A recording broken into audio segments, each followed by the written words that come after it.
What's up, guys? So yesterday I got the transmission in the car. Probably going to show you guys that real quick, and the old drive shaft in it. So yeah, let's take a look. Oh, all right. So here it is.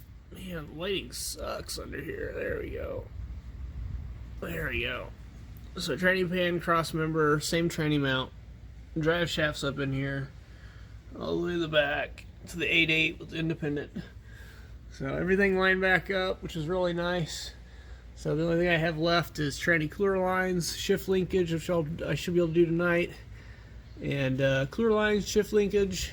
There was one other thing. Oh, the wiring, to make the transmission work. So that'll be next. So we got fluid in it last night. Filled it up with a bunch of Mercon LV, which is the wrong stuff. It's supposed to be Mercon V, Mercon 5. Torque converter flash is quite a bit higher now because of the thinner fluid. Shifts are a little weird, so I'm going to have to go through and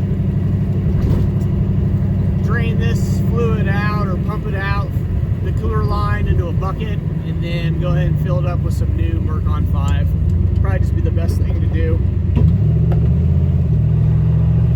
But it's working. It's working pretty good.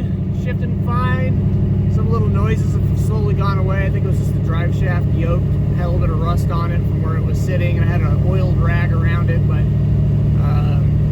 had been sitting essentially since November, so that's, I think, where some weird little drive shaft related, or drive shaft speed related noises were coming from, but it seems to be working good. I got a weird 3/4 shift. I think that's just because of the fluid.